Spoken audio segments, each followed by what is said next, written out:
Hello, my fellow travel addicts. Grab your coffee, or maybe a glass of Chianti. I won't judge, because this week, we're diving headfirst into a place that feels less like a town and more like a beautifully preserved secret. Last week, we were living our best Renaissance lives in Florence. And yes, I'm still obsessed with this leather bag I scored there. If you missed that video, seriously, hit the link below, because it's the origin story of this fabulous accessory. Now, we had a great time in Florence, but you know me, I can't stick to the big cities for too long. My soul needs those rolling hills. So, before we jump to the fast-paced glamour of Milan, there are two tiny towns in Tuscany that demand your attention.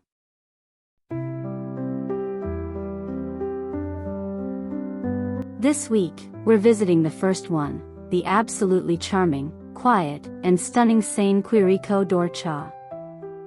We hit the road super early, which is always worth it in Italy. We pulled up to San Quirico d'Orcia and found a parking lot just outside the ancient walls. These old Tuscan hill towns are built on slopes, so you always get a good leg workout. We took a stone staircase up to the entrance, and the moment we stepped out of the shadow of the wall, it was like someone flipped a switch. It was a gorgeous, bright day, about 28 degrees Celsius, the perfect summer warmth. The sun was shining, I was in my comfiest summer outfit, and I had my trusty new Florentine leather bag. We started walking along the Via degli Horti, which translates to Street of the Gardens. What a beautiful introduction.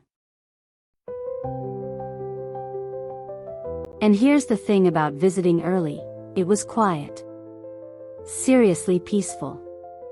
It felt like the village was just waking up, stretching out, and we were the only lucky people invited to the morning show. Have you ever had a moment like that on vacation, where a famous place is empty just for you? It's the best.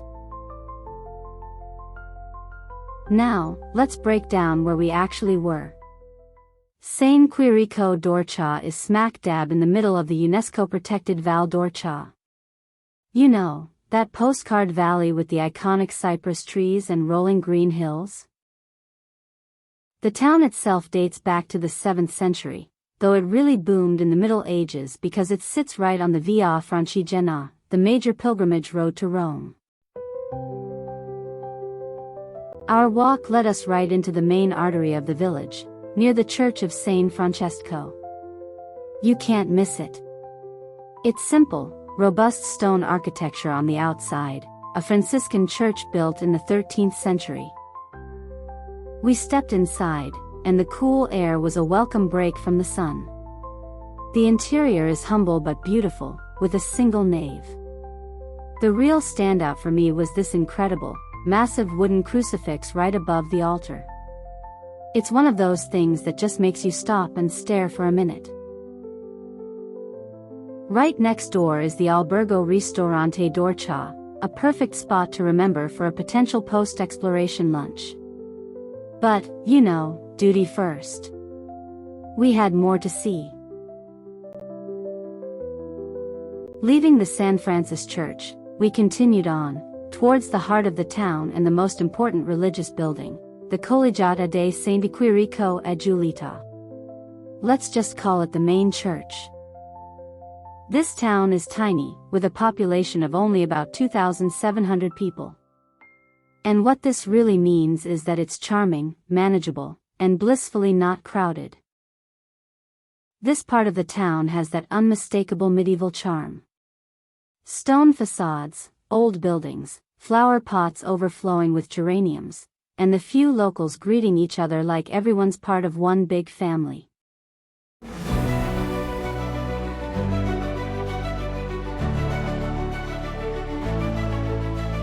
The vibe here completely shifted. It's so atmospheric. You feel the medieval stones under your feet. This church is a total architectural blend of styles, with a fantastic Romanesque structure but with elements added over centuries. Look up at the bell tower. It's tall, strong, and just dominates the sky. Getting here is surprisingly easy. From Florence or Siena, a 1-hour 40-minute drive along the scenic roads will bring you through rolling vineyards and cypress-lined hills that scream Tuscany. There's a small parking lot just outside the town walls. The entrance is equally beautiful, with intricate carvings on the doorways that look like they've been there forever.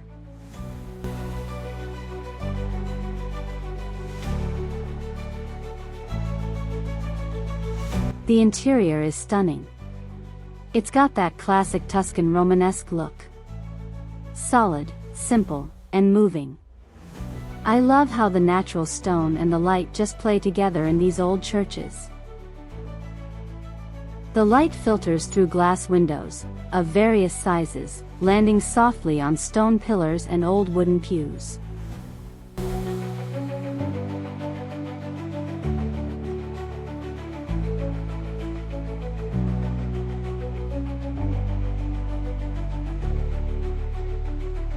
What's really special here is the serenity. No crowds. Just the faint echo of your footsteps and maybe a breeze slipping through the doorway.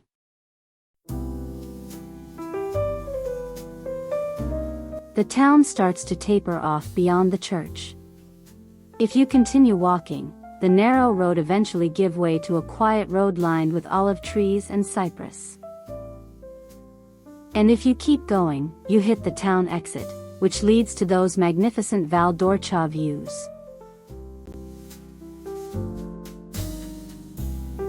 But before we went view hunting, we ducked behind the church.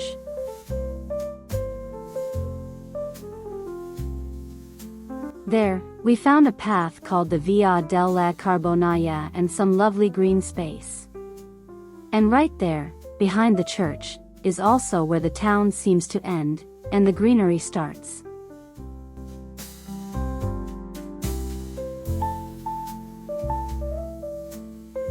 And right there was the entrance to the Palazzo Chigi-Zondadari, a beautiful noble palace that now houses a couple of unexpected gems.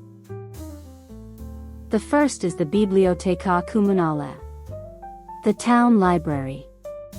I love how in Italy, these civic buildings often share the same gorgeous space.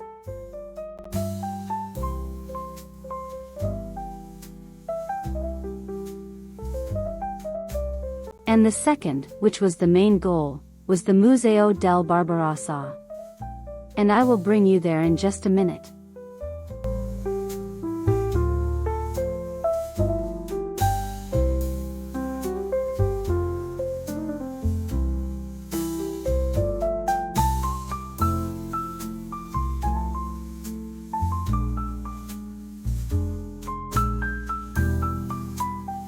Here's a travel tip. The museum was free. So, we walked right in. And this is the part one love, it was completely empty. This museum is dedicated to the history of the town, which, honestly, would be interesting enough, but it specifically focuses on one very important meeting that happened right here in 1155. We're talking about the epic showdown between Emperor Frederick I, Barbarossa, and the papal envoys. Let's break it down. Barbarossa, meaning red beard, was a seriously powerful German emperor who was marching towards Rome to be crowned. But there was a huge power struggle between the Holy Roman Empire and the Pope.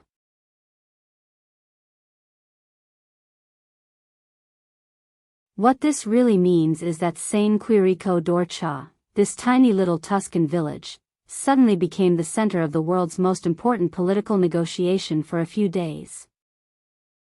The museum is modest, but it's packed with historical documents, detailed maps, and cool interpretive panels that help you visualize that huge 12th century drama.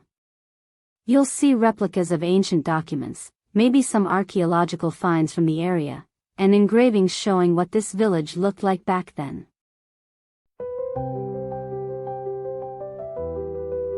We took the stone staircase to the upper levels.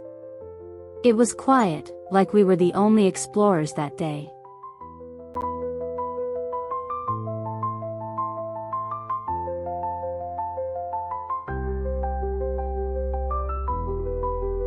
Exploring these rooms, you get to imagine the envoys, the soldiers, and Barbarossa himself, a man who basically ruled Europe, marching through the streets we just walked.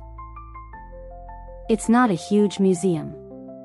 It's fast, fascinating, and gives this quiet town a massive historical anchor. Plus, getting the whole place to ourselves? Unbeatable. It's one of those moments that really connects you to the deep history you find everywhere in Italy. Once we were done playing history detectives, we stepped out, and we needed to find the gardens next. For that, we stepped out and needed to retrace our steps to the other side of town. So, follow us. We found ourselves right back in that gorgeous medieval quiet. The town is compact. You can see its entire length stretching out, centered around the main street. It's got that gentle slope, so every view seems to drop away into the perfect Tuscan landscape. We realized it's just two main thoroughfares lined with shops and homes, held tightly within its ancient walls. So, it's charmingly small, yet feels monumental because of its history. Our first stop on the way back was this incredible, formal garden called the Horti Leonini. And it is located in Piazza della Libertà, just a few steps away from the San Francisco church. You walk in, and you're suddenly surrounded by these perfectly manicured geometric boxwood hedges. It's like stepping into a living maze, only way less stressful and infinitely more beautiful. There's a central statue and you feel like minor nobility for a minute.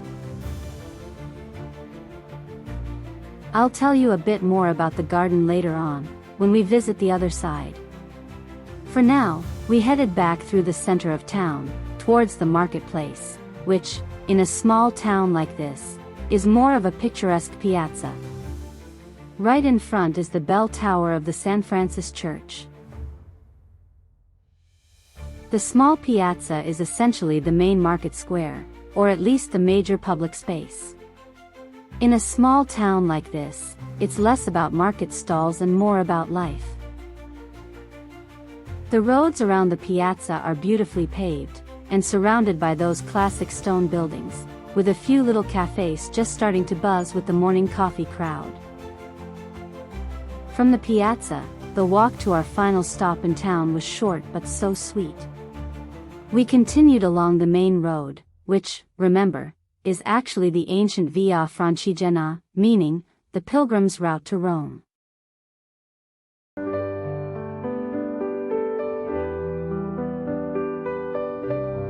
Imagine walking these same stones that people walked centuries ago on their arduous journey.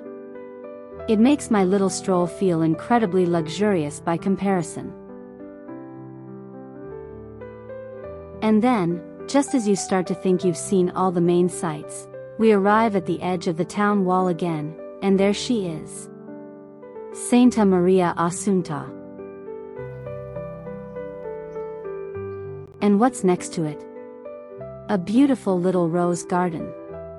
It's almost too perfect. You have this ancient, severe Romanesque stone, and then right beside it, a little burst of color and fragrance. Here's the fun fact. This rose garden is a relatively modern addition, created in the 1990s, but it occupies a space that used to be a little square near the church. Inside, there is an unassuming stone staircase. Take it. This isn't just for climbing. It leads you up to an ancient walkway, essentially running along the top of the old medieval walls.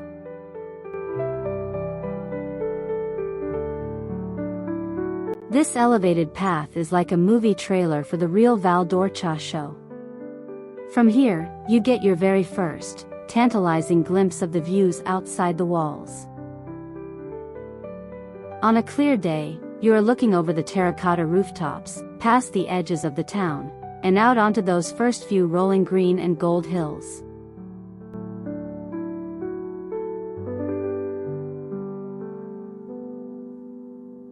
Okay, now let's take a look at the church. Pieve means parish church, and this little gem dates back to the 11th century. It's much smaller and simpler than the Collegiata we saw earlier. To me, it feels more like an ancient, sturdy chapel than a grand church, but what it lacks in size, it makes up for in pure, old-world vibe. It stands right near the former Porta Romana, the old gate that was sadly destroyed during World War II. But the church itself, with its beautiful Romanesque portico, remains a sentinel of history. So there you have it, folks. We started our day early, stepped through those ancient walls, and discovered a true Tuscan sanctuary in San Quirico d'Orcia. Have you ever been to a place that felt this completely silent and historical? Let me know in the comments if San Quirico d'Orcia is making it onto your travel list. But, as much as I love the quiet contemplation, a traveler's work is never done. Next week, we are moving on to the second of my 2 must-see Tuscan towns, and this one is a little different. Next week, we are off to Pienza. So, make sure you're subscribed and that bell notification is switched on so you don't miss that journey. Give this video a big thumbs up if you loved exploring San Quirico d'Orcia with us, and I'll see you all next time for more Tuscan perfection.